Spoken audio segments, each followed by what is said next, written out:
Professora. Vous le savez, dans Time Break, on évoque souvent des journées internationales ou mondiales, celle des stagiaires par exemple, ou encore celle de la dépression. Et je suis sûr que tout le monde s'est posé la question au moins une fois dans sa vie, comment sont créées et choisies les journées internationales. Et bien aujourd'hui, on va enfin le savoir puisque notre professora est là pour nous répondre. Bonsoir professora. Alors c'est bonsoir dame professora maintenant, voilà. Parce que à défaut de pas avoir gagné le prix Nobel de physique le mois dernier, j'ai quand même été anobli par la reine d'Angleterre. Voilà, donc c'est dame professora maintenant.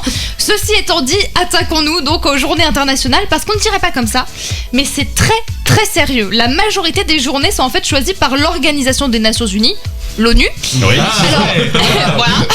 Et ouais, je sais ça. C'est un moyen mnémotechnique. Alors, comment ça se passe ? Eh ben, en fait, les institutions comme l'Organisation mondiale de la santé, l'OMS, on l'avait. l'UNESCO, l'UNICEF, bon ça c'est un peu trop long, je vous le fais pas, peuvent proposer en fait un projet de journée. Les États membres comme la France, l'Allemagne ou les îles Grenadines au hasard, le peuvent aussi.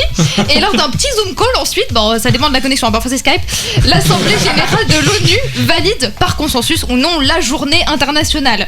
Voilà, donc la majorité c'est décrété par l'ONU, ensuite il y a l'Union Européenne qui peut, la France aussi parce que pourquoi pas. Oui. Mais bon, qu'on se le dise, c'est souvent des journées un peu chiantes, hein. Genre la journée mondiale de la paix, la journée mondiale contre le cancer, enfin on s'ennuie un peu quoi. Non mais on s'ennuie, arrêtez, on s'ennuie, c'est vrai.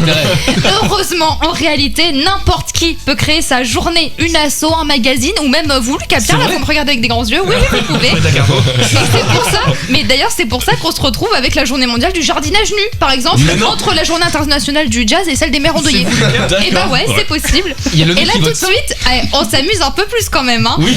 Alors après, pour que votre journée elle soit retenue, faut en fait tout simplement que vous ayez un public qui vous suive. Ouais. Voilà, s'il y a un public, c'est ok, on la note sur le calendrier, c'est parti. Et les auditeurs, mobilisez-vous. Mais oui, du coup au début je me suis dit que j'allais créer la journée internationale pour que Benjamin Poulain quitte Time Break parce qu'il fait beaucoup trop de vannes sur les autres membres de l'équipe et qu'à un moment ça nous fait tous très mal. Mais je me suis dit qu'il allait peut-être avoir confié avec la journée pour les droits des personnes âgées. Voilà, parce qu'il paraît qu'on peut pas vous virer comme ça, Benjamin Poulain, je suis un peu déçue. Donc j'ai plutôt opté pour une classique, voilà, la journée du sirotage de grenadine en écoutant Time Break sur les îles Grenadines. Bon. Voilà, donc ce sera le 17 janvier, notez bien. Le 17 janvier, d'accord. L'anniversaire de la professeure, non? Oui, c'est exactement ça. ce qui me semblait. Bah oui, quand même. Moi, j'aimerais bien savoir s'il y a la journée de l'humour pour Manon. Et bah, figurez-vous qu'elle existe, mais c'est pas pour moi, hein, c'est pour vous plutôt.